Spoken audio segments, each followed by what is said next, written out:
చైతన్య రథం వీక్షకులకు స్వాగతం, నమస్కారం. 2024 ఎన్నికల్లో వైనాట్ 175 అన్నాడు జగన్మోహన్ రెడ్డి. నీకు అంత సీన్ లేదబ్బా, 11 చాలన్నారు ప్రజలు. గడిచిన సంవత్సరం నుంచి ఆ ఓడిపోయిన దుగ్ధతో ప్రజల మీద ద్వేషం పెంచుకుని ఎన్ని అరాచకాలు చేస్తున్నాడో చూస్తున్నాం. ఈ రోజు కొత్తగా మళ్ళీ 175 మందిని ఒకచాట పోగేసి తన చుట్టూ అల్లుకుంటున్న కేసుల నుండి బయటపడటానికో లేదంటే తను అరెస్ట్ అయితే రాష్ట్రాన్ని రావణ కాష్టం చేసే ప్రయత్నంలో భాగంగాను 175 మంది తన తోటి నేరస్తులను ఒక దగ్గర చేర్చి మీటింగ్ పెట్టాడు. ఈరోజు జగన్మోహన్ రెడ్డి ఉద్దేశం ఏంటి, ఏం చేద్దాం అనుకుంటున్నాడు అడిగి తెలిసిన ప్రయత్నం చేద్దాం. వివరించడానికి మనతో పాటు senior journalist doctor Vadlamani Kanakadurga గారు ఉన్నారు. వారిని అడిగి మరిన్ని విశేషాలు తెలుసుకునే ప్రయత్నం చేద్దాం.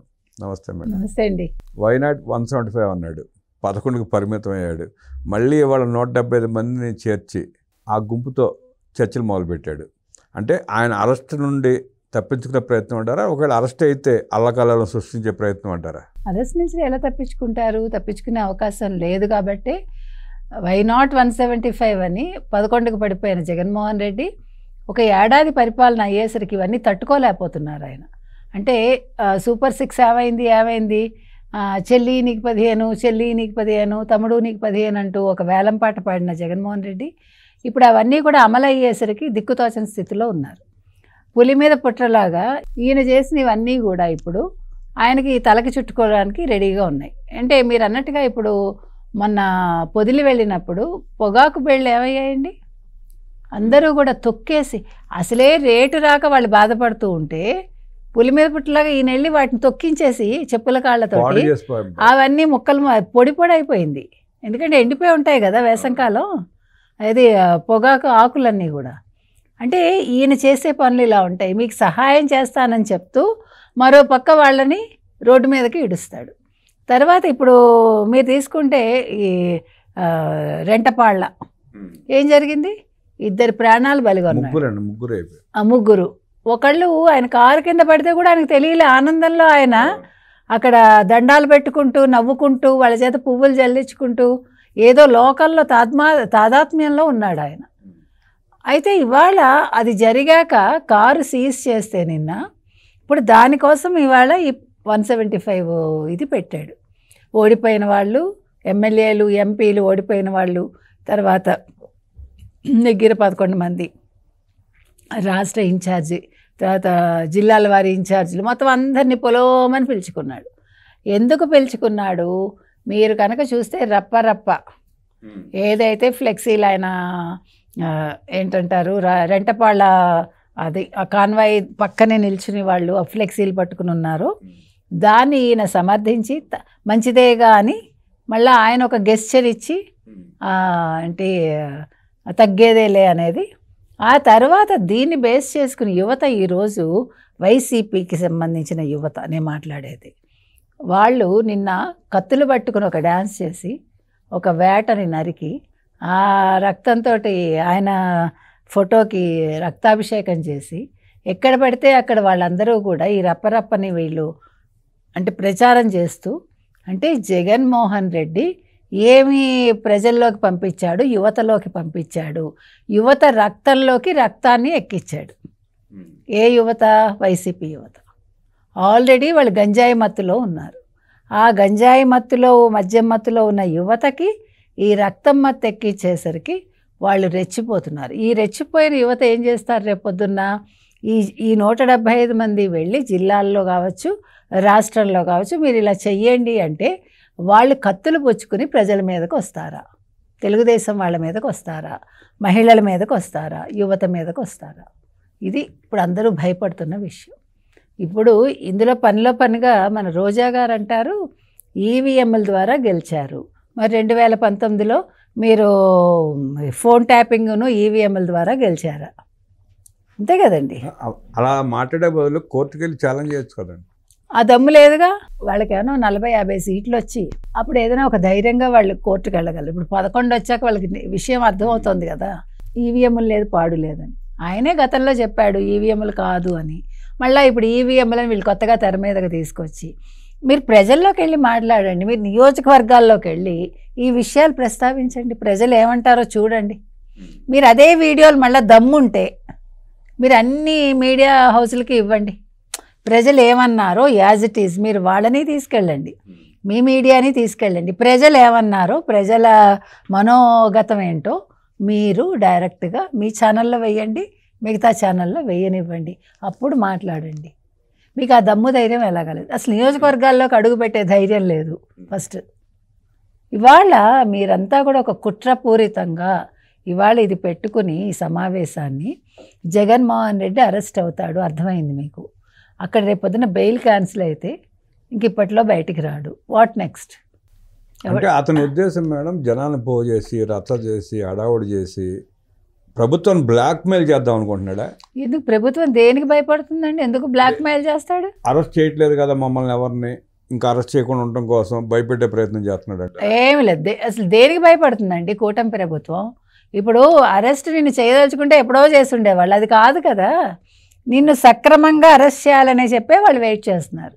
ఇందులో అంటే రాజకీయంగా ఏమీ చేయాలనుకోవట్లేదు, ప్రభుత్వం ఏమీ నిన్ను అరెస్ట్ చేయాలని ఒక దాంతో వాళ్ళు లేరు. ఆ ఏమేం కాదు వాళ్ళకి రాష్ట్రం ఎలా అభివృద్ధి చేయాలని తప్ప జగన్మోహన్ రెడ్డిని అరెస్ట్ చేయాలా వద్దా ఇక్కడేం పోలింగ్ నడవట్లేదు దాని మీద.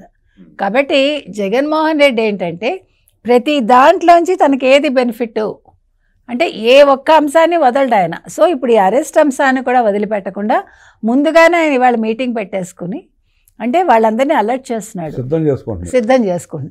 అక్కడ సిద్ధం సభలు అనుకున్నాడు, ఇక్కడ అరెస్ట్కి సిద్ధం చేసుకుంటూ మీరందరూ అల్లర్లు సృష్టించండి, రప్ప నేను ఏదైతే చెప్పానో తగ్గేదేలే అంటూ మీరు ముందుకు వెళ్ళిపోండి అనేది ఆయన ఇవాళ ఇస్తున్న ఒక పెద్ద నినాదం అన్నమాట. దీనికి రోజా లాంటి వాళ్ళు మిగతా వాళ్ళందరూ కూడా మాట్లాడుతున్నారు, వాళ్ళందరూ కూడా బయటకు వచ్చి మాట్లాడతారు. ఈ విషయం లైవ్ అయితే రావట్లేదు మనకి. మామూలుగా సాక్షి వాళ్ళు ప్రతిదీ లైవ్ అని ఒక రికార్డెడ్ ఇస్తారు, ఇది సాయంకాలానికి రావచ్చు. అంటే ఇది మామూలుగా మీకు ప్రభుత్వాన్ని వ్యతిరేకించే చర్చో లేదంటే సంక్షేమ పథకాలను విమర్శించే చర్చ అయితే లైవ్ ఇచ్చేవాళ్ళేమో, బయటికి చెప్పేవాళ్ళేమో. అల్లర్లు సృష్టించడానికి, గొడవలు చేసే ప్రయత్నం చేయడానికి అలా ప్రేరేపించే మీటింగ్ పెట్టినప్పుడు లైవ్ ఇవ్వలేరుగా? ఖచ్చితంగా ఇవ్వలేరు. అంటే ఇప్పుడు మీరు అన్నట్టుగా ఎవరెవరు ఏమేం చేయాలి వాళ్ళకి బాధ్యతలు ఇస్తున్నారేమో. నువ్వు ఈ నియోజకవర్గంలో ఇలాంటి అల్లర్లు సృష్టించు, నువ్వు ఈ నియోజకవర్గంలో ఇలా చెయ్యి. గతంలో రాజశేఖర రెడ్డి చిన్నారెడ్డి గారిని దింపడం కోసం ఇట్లా కుట్రలు చేశారు. ఇప్పుడు తండ్రి అడుగుజాడల్లో నడుస్తాడా? ఇక్కడ తండ్రి అడుగుజాడల కంటే కూడా ఇంకా డబల్ నడుస్తాడు ఈయన. అంటే ఈయనకి బాగా అనుభవం కాబట్టి, క్రూరత్వం తెలుసు కాబట్టి ఇంకా వేరే రకంగా ప్లాన్ చేస్తూ ఉండొచ్చు. ఏది ఏమైనా ఇవాళ జగన్మోహన్ రెడ్డి ఒక పెద్ద స్కెచ్ వేసుకుని మీటింగ్ పెట్టారండి. దీంట్లో ఇవాళ అందుకే ముందు రోజా కూడా మాట్లాడటం మొదలుపెట్టింది. ఆవిడ ఈవీఎంలతో గెలిచారు, తర్వాత ఆవిడ అనిత మీద కూడా ఒక కమెంట్ చేశారు. ఆవిడ అనిత బాగా మేకప్ వేసుకుని పట్టుచీర కట్టుకుని ఆ పిల్లని పరామర్శించింది, ఒక అమ్మాయిని. ఇక్కడ రేపులు ఎక్కువైపోయాయి, వేధింపులు ఎక్కువైపోయాయి ఆడపిల్లల మీద అంటూ మాట్లాడింది. కాబట్టి మేకప్ వేసుకునే ఒక రోజా గారు మేకప్ గురించి, చీరల గురించి మాట్లాడడం, ఒక దళిత మహిళని ఆవిడ కించపరచడం చాలా తప్పండి. మీరు వ్యక్తిగతంగా ఎప్పుడూ మాట్లాడద్దు రోజా గారు. ఎందుకంటే మనం గారు అని ఎందుకంటున్నామంటే మనం మర్యాద ఇస్తున్నాం అంతే. కాబట్టి ఈవిడికి తెలియాల్సింది ఏంటంటే ఆవిడ సాటి మహిళ, కానీ ఆవిడకి మహిళలంటే కూడా చాలా చిన్న చూపు ఎవరికి, రోజాకి. గతంలో అసెంబ్లీలో కూడా చాలా అసహ్యంగా ఆవిడ గెస్టర్స్ ఇచ్చారు. కాబట్టి ఇవాళ ఒక దళిత మహిళ అనేసరికి ఈవిడ రెడ్డి కాబట్టి ఆవిడని చిన్న చూపు చూస్తున్నారా? ఎందుకంటే క్యాస్ట్ వాళ్ళే తీసుకొస్తారు, వైసీపీ వాళ్ళే క్యాస్ట్ విషయాలు మాట్లాడతారు. కాబట్టి ఇవాళ మనం రోజా గారికి ఒకటే చెప్తున్నామండి, మీరు ముందు వెంటనే క్షమాపణ చెప్పాలి బేషరతుగా. రెండోది, ఏమైనా కుట్రలు కుతంత్రాలు జరిగితే, రేపొద్దున అల్లర్లు కనుక రాష్ట్రంలో చెలరేగితే దానికి బాధ్యత వైసీపీదే, దానికి బాధ్యత జగన్మోహన్ రెడ్డిదే. ఈ 175 జిల్లాల ఇన్ఛార్జీలు కావచ్చు, ఎమ్మెల్యేలు కావచ్చు, ఎంపీలు కావచ్చు, ఓడిపోయిన వాళ్ళు కావచ్చు, గెలిచిన వాళ్ళు కావచ్చు, మొత్తం జిల్లా ఇన్ఛార్జీలు కావచ్చు, ప్రతి ఒక్కళ్ళది బాధ్యత అండి. వెంటనే రాష్ట్ర ప్రభుత్వం కావచ్చు, కేంద్ర ప్రభుత్వం కావచ్చు ఒక నిఘా పెట్టాలి. కేంద్ర హోంమంత్రే కాదు, రాష్ట్ర హోంమంత్రి కూడా దీని మీద దృష్టి పెట్టి వెంటనే అంటే అల్లర్లు జరగకుండా తగిన జాగ్రత్తలు తీసుకోవాలని మనం చెప్తున్నాం. జగన్మోహన్ రెడ్డి వారానికి ఒక రోజు వచ్చి రచ్చగొట్టి ఎలంగా పారిపోతున్నాడు. ఆయన మాటలను విని కుర్రాళ్ళు ఆవేశంతో ఊగిపోతా గంజాయి తాగుతూ రెచ్చిపోయి రాపరాప అంటూ కత్తులు తిప్పుతున్నారు. రేపు బలేదు వాళ్ళే అన్న సంగతి వాళ్ళకి అర్థం కావట్లా. వాళ్ళ కుటుంబాలకు మీరేం చెప్పదలుచుకున్నారు? తల్లిదండ్రులకు ఒకటే చెప్తున్నామండి, ఆంధ్రప్రదేశ్లో ఉండే అంటే వైసీపీలో ఉండే యువత తల్లిదండ్రులకి మనం ఒకటే చెప్తున్నాం, దయచేసి మీ పిల్లల్ని మీరు గమనించుకోండి. రేపొద్దున వాళ్ళు ఏదైనా కేసుల్లో ఇరుక్కుని వాళ్ళు జైలుకి వెళ్తే ఏ జగన్మోహన్ రెడ్డి రక్షించలేడు. ఎందుకంటే ఆల్రెడీ వీళ్ళు రప్పరప్ప అంటూ కత్తులు పట్టుకుని కటార్లు పట్టుకుని వీళ్ళు వీరంగాలు చేస్తున్నారు. ఓ పక్క మద్యం, మరో పక్క గంజాయి వీళ్ళని అంటే బానిసలు చేసుకుంది.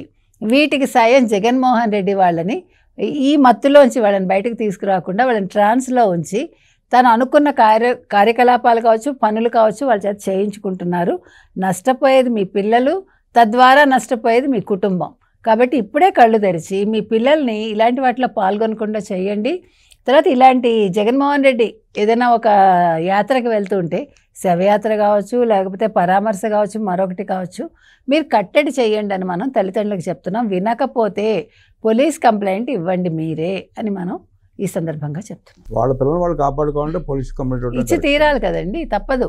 మీ పిల్లల్ని మీరు ఆ సైకో బారి నుండి కాపాడుకోవాల్సిన బాధ్యత మీదే అంటూ చక్కగా విశ్లేషించిన కనకదుర్గ గారికి ధన్యవాదాలు తెలియజేస్తూ నమస్కారం.